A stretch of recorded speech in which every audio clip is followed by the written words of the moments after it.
Yeah, in the 80s, being involved with Sydney Croatia back then as a junior was the greatest time as a kid in Sydney. The community was very close. It was a lot larger community back then with all the migrants that came from overseas to Sydney.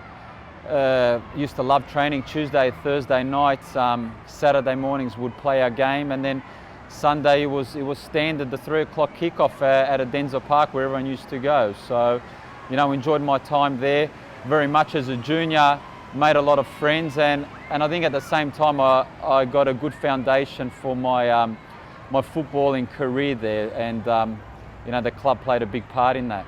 Yeah, well, look, it's my hometown club. It's where I not first started playing, but when I started my development as a youngster. I remember my first ever memories of going to football games, watching a first grade team was at Adenza Park all those years ago. Being privileged enough to watching teams back then, but also getting to, as the years went on, getting to play with some of those guys I looked up to, and then also being able to work with them in other capacities has been it's been great. It's a real traditional club with a huge history, and something that I'm glad that I was able to be part of. Yeah, like when you play there as a junior and you're going through the system and the youth teams there with your friends, always looking up to the first team. Back then we didn't train on the senior pitch at all, let alone play there. So we used to look up to the first team a lot. They had some big name players that also came from overseas but played for the Socceroos also. So when I did make my debut in October '91, it was obviously a very proud moment, and to do it with friends and teammates that I grew up with, made it all the more special. Yeah, it was a special day. Very, very special moment for me.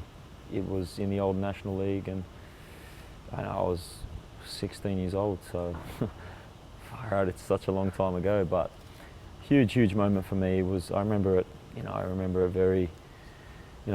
like it was yesterday. It was the start of what I thought would be the start of my career, and it was, and it's something that I look back on very, very fondly. Yeah, I'm very fortunate, with my role now with the Socceroos. Delighted to be here.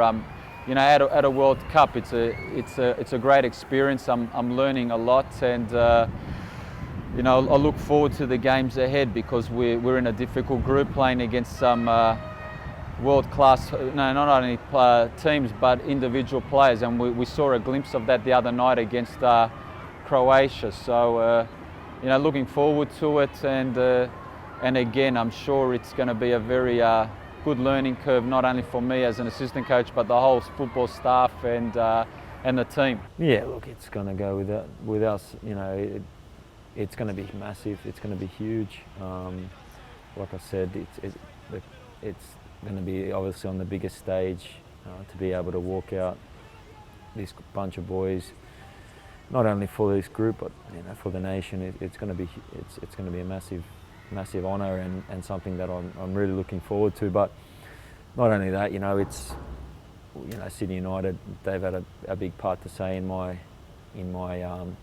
my development and in my upbringing as a footballer, and I'm very proud of where I've come from, and they had a big part in that. That's for sure.